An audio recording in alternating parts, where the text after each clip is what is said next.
I wasn't going to do it, but we got to do it.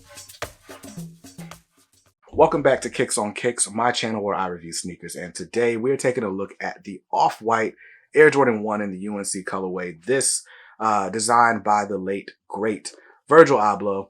And it's a dope shoe, a dope design. And we're going to talk about it. We're going to break down the design. And we're going to talk about the differences between the actual retail product and this replica that was donated to the channel so that you can spot the differences and not get scammed out there. So let's go ahead and get started. All right, so we're going to look at these from the bottom up, starting with that outsole. This is the standard Air Jordan 1 outsole. Only conventional piece of this design, honestly. Got it in that UNC colorway. You guys know I'm a huge fan of the Carolina Tar Heels, which is where Michael Jordan played college ball. And nice UNC blue there on the outsole with a pretty sail and off-white colored midsole. One big difference between this midsole and every other Jordan 1 is the inclusion of the word air there in quotations, which is something that Virgil did on like everything he did. Put a word in quotes in all caps. Really cool. Now, this shoe is kind of an ode to the sneaker design process, like creating samples, stitching different materials on in different places and all that.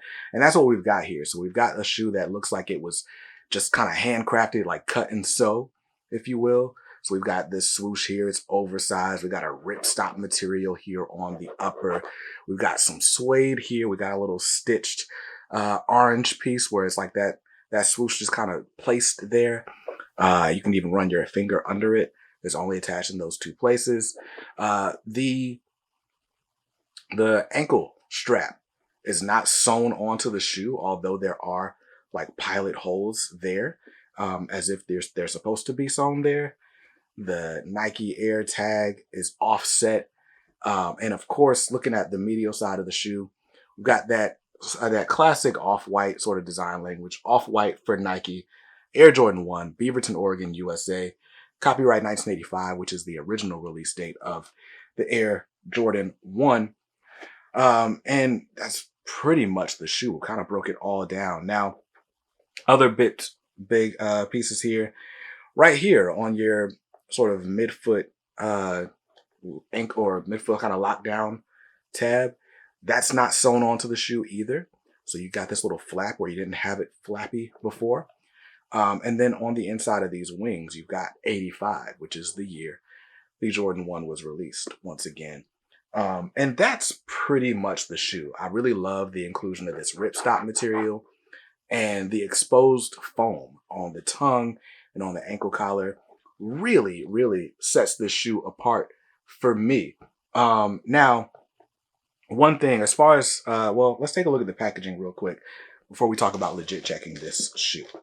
So this shoe did come in a seemingly standard Air Jordan 1 box. You got the black and red Nike swoosh branding. And then you've got, if you look, you pull this up, and there's actually like a little bit of a window here where you could look to see what was inside. And when you open up the box, you would notice you got this paper that was separating the two shoes. And then you got this clear paper, and it says Off-White for Nike Air Jordan 1. Same thing that it says on the medial side of the shoe. Some extras that come in the shoes. 2 sets of laces. So got an orange, like a cone, safety orange. It says shoelaces. The word shoelaces seems to be kind of like screen printed on there. One of the common things with the fakes is that the word shoelace will kind of rub off super easy.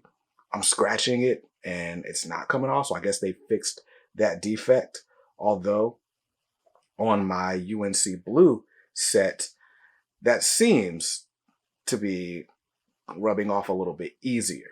So your mileage may vary when it comes to the laces, extra laces that come in it. Now let's take a look at the size tags. There's Air Jordan 1 times Off-White NRG, which is correct. White, dark powder blue, and cone. Correct color coding. Even the product, the UPC, is correct on this box. So the only thing you're going to be able to look at to tell if the box is real is that if this was a dead stock pair, if it came straight from Nike, the box would actually be attached. You would have to like pull really hard to open this flap, and it would be like attached to the box at this point, this little joint right here. Mine came straight up. It was not attached like that. So that's something to think about. And that's one of the legit checking indicators that you can look at.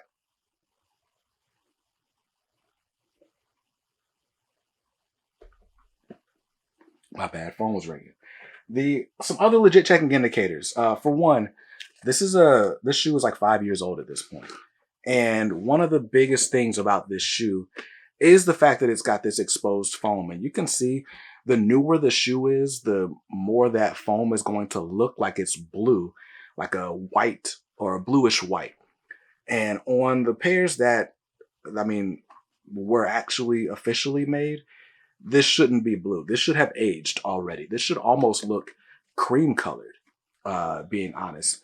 That exposed foam on the tongue, as well as around the ankle collar.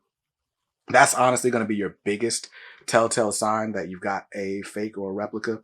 The other thing is going to be those pilot holes, like I said, on the wings. Here, mine are really faint.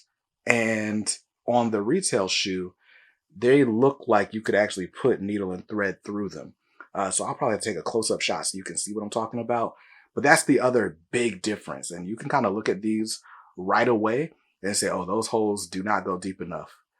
Pause. And this is not a retail shoe. It's the same where the swoosh would be on the medial side. They've got those pilot holes that are supposed to be there too. And overall, they're just way too shallow. In some places, you can't even tell that they are there. So while the shoe looks good and people aren't going to be able to tell this on your feet, there are obvious differences between the retail shoe and replica sneakers, which is a good thing. I think there should be differences so that people aren't getting duped out there. And in case you were looking to buy a pair of these on the open market for $2,000, which is crazy, now you know how to stay away from the fake. So that's going to do it for my review. I would typically leave you with an on foot. I'm not putting these on feet. I'm just going to set them somewhere. But I'll see you guys in another review real soon.